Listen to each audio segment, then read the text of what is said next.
stop subsidy. The question is, do you subsidize consumption or do you subsidize production? Who is subsidizing who? No matter how long you protest, though, we are going to remove subsidy. Wato daga maganar shugaban kasa kan cire tallafin man fetur a Najeriya. Yanzu dai maganar cire tallafin mai a Najeriya magana ce da aka fara kamar da wasa, yanzu gashi ta kasance.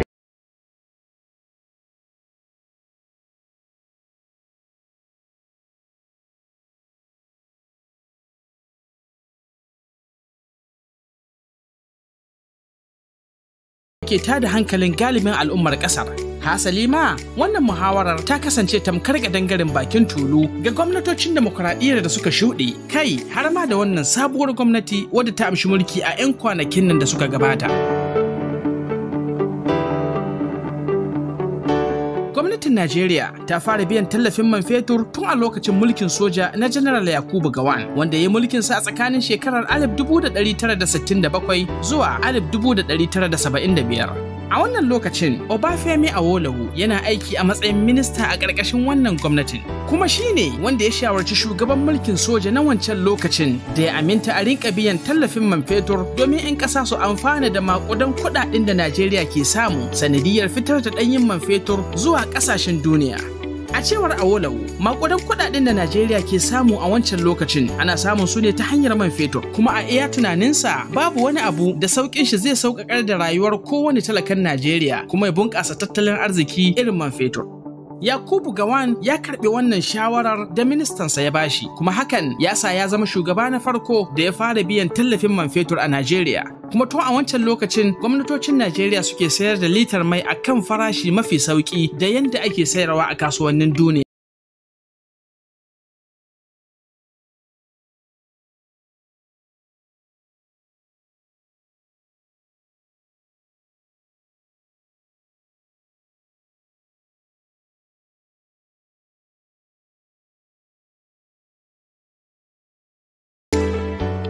Shin menene ake kira tallafin man fetur? A takaice, tallafin man fetur yana nufin wasu kuɗaɗe ne da gwamnatin tarayya ke cirewa daga cikin aljihunta waɗanda take amfani da su wurin biyan wani ɓangare na kuɗin da ake kashewa wajen sayowa da shigowa da tataccen man fetur daga kasuwannin duniya zuwa gida Najeriya. Kuma dalilin yin hakan shine domin 'yan ƙasa su sayi kowace litar mai akan farashin da bai kai yadda zai kama ba sakamakon ɗawainiyar da aka yi na ɗauko shi daga ƙasar waje zuwa Najeriya. Alal misali, a lokacin da farashin man fetur a kasuwannin duniya yake naira 462, gwamnatin tarayya takan zauna da dillalan da suka shigo da shi a Najeriya ta gaya musu cewa tana son ta rinka sayarwa 'yan ƙasar da kowace lita akan kuɗi naira 165. Ita kuma a nata ɓangaren sai ta rinka biyan tallafin naira 297 ga kowace lita ɗaya ta man fetur wadda ɗan Najeriya ya saya domin ya yi amfani da ita. A cikin shekara ta 2022, kamfanin man fetur na Najeriya wato NNPC ya fito da bayanin da ke cewa adadin yawan man feturin da 'yan Najeriya ke amfani da shi a kowace rana ya kai kimanin lita miliyan 68. Kuma hakan yana nufin waɗannan alƙalumman su ne gwamnati ke amfani da su wajen biyan tallafin man fetur a kowace rana. Ya kai ɗan uwana mai kallo da sauraron wannan saƙon, da za mu yi amfani da misalin da muka bayar a sama wanda muka kiyasta naira 462 a matsayin kuɗin lita ba tare da tallafi ba, amma sai gwamnati ta saka naira 297 a matsayin tallafi ga kowace lita domin a sayar naira 165 a nan cikin gida Najeriya. A ƙarshen lissafinmu za mu ga cewa a kowace rana ta Allah gwamnatin Najeriya tana biyan kuɗi kimanin naira 297 sau miliyan 68 a matsayin tallafin man fetur. Wannan lissafin zai ba mu jimlar kuɗi naira biliyan 20 da miliyan 196 a matsayin kuɗin da gwamnatin Najeriya ke biya a kowace rana. Idan muka ci gaba, za mu gano cewa gwamnatin Najeriya tana biyan kuɗi kimanin naira biliyan 605 da naira miliyan 880 a matsayin kuɗin tallafin man fetur a ƙarshen kowane wata. Zan so ka ci gaba da lissafawa domin ka gaya wa sauran jama'a jimlar kuɗaɗen da ake kashewa da sunan tallafi a ƙarshen kowace shekara. Amma duk da wannan namijin ƙoƙarin da gwamnati ke yi, muna iya cewa kwalliya bata biya kuɗin sabulu ba, domin talakan Najeriya ba shine ke amfana da wannan tallafin ba. Abu ɗaya da talakan Najeriya ke da yaƙini a kan shi shine a koda yaushe ana iya samun ƙaramcin man fetur wanda zai kawo dogayen layuka a gidajen mai. Daga nan sai farashin sai ya tashin gwabrin zabo kuma daga ƙarshe a ƙara samun tsadar rayuwa wadda za ta ci gaba da ta gayyara farin cikin talaka ta yi masa shinge daga cimma muradansa na rayuwa. Akwai matsaloli masu yawan gaske da suka dabaibai wannan shirin na biyan tallafin man fetur. Wasu daga cikin waɗannan matsalolin sakaci ne na gwamnati ya haifar da su. Wasu kuma son rai ne da rashin kishin ƙasa daga ɓangaren ma'aikata da dillalan man fetur. Duba da yawan waɗannan matsaloli da kuma ƙarancin lokacin da muke da shi, muka yanke shawarar dunƙule matsalolin zuwa rukunai biyu kawai. Rukuni na farko ya ƙunshi matsalar fasa ƙwabirin man fetur daga Najeriya zuwa ƙasashen ƙetare. Rukuni na biyu kuma zai yi tsokaci akan matsalar ma'aikatan gwamnati waɗanda ke wawushe kuɗaɗen da aka fitar na tallafi su rabe su ga kansu ba bisa ƙa'ida ba. A rukuni na farko, za mu gano cewa akwai dillalan man fetur waɗanda suka jima suna yaudarar ƙasar Najeriya ta hanyar dakon man feturin da aka riga aka biya su tallafin shi zuwa ƙasashen Togo, Benin, Niger, Chadi da Cameroon. Wannan ne yasa waɗannan ƙasashen suka daina ɗauko man fetur daga ƙasar Belgium kamar yadda Najeriya ke yi, sai dai su jira a ƙetaro musu da shi daga Najeriya domin zai fiye musu sauƙi bisa ga su saya daga ƙasashen da Najeriya ke sayo nata man fetur.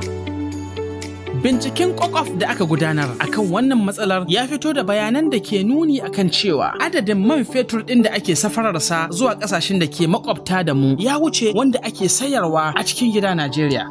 Hujjojin da suka tattara kafin su yanke wannan hukuncin suna da yawa, amma ga kaɗan daga cikinsu.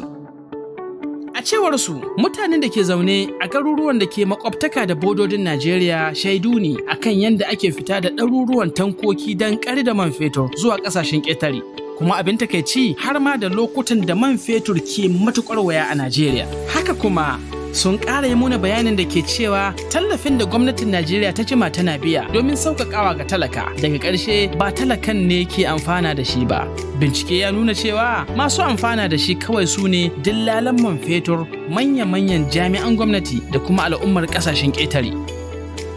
Haka zalika, wannan binciken nasu ya samu fahimci cewa ana samun nasarar fasa ƙwabirin man fetur daga Najeriya zuwa ƙasashen ƙetare ta hanyar haɗa kai da jami'an tsaro waɗanda ake baiwa na goro a duk lokacin da za a fice da shi zuwa makwabtan Najeriya. Rukuni na biyu shine rukunin da yake ƙunshi da bayanin ma'aikatan gwamnati waɗanda ke amfani da ofisoshinsu wajen kwashe maƙudan kuɗaɗen da gwamnati ke fitarwa domin biyan tallafin man fetur.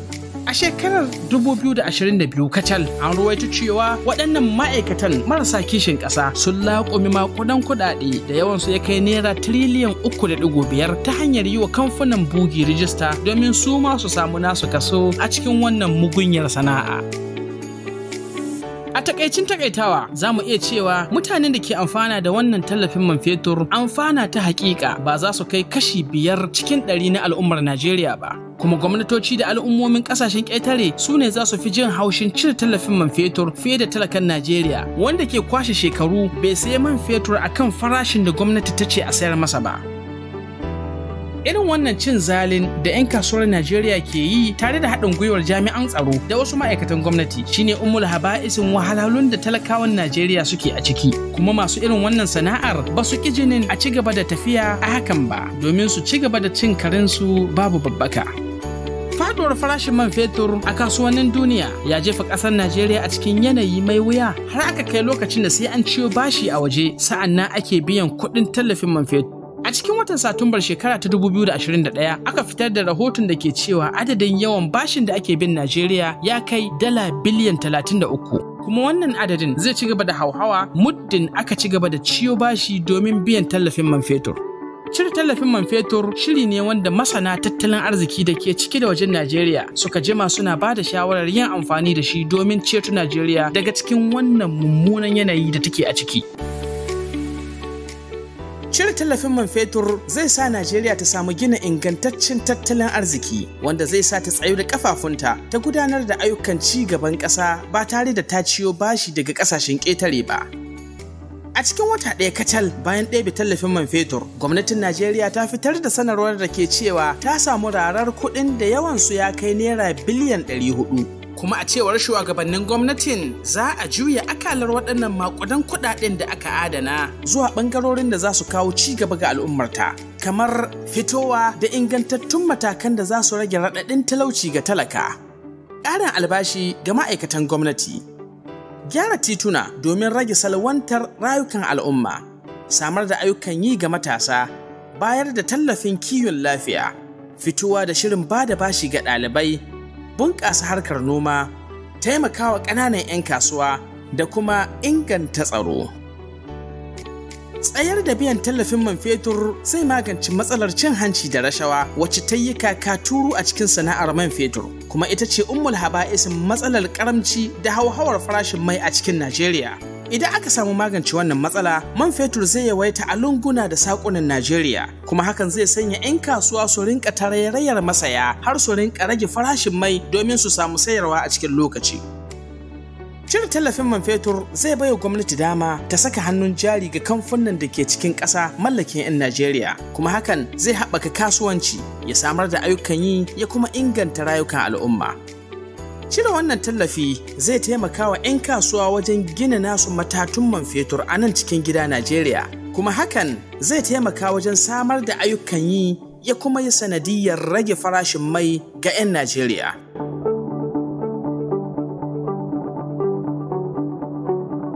Daga ƙarshe, ya kamata 'yan Najeriya su goyi bayan gwamnati akan wannan yunkurin nata na dakatar da biyan tallafin man fetur a matsayinmu na 'yan ƙasa masu son ganin ci gaban wannan ƙasa kuma masu muradin kawo sauyi ga al'ummar wannan ƙasa. Ya zama dole mu rungumi wannan shirin da aka fito da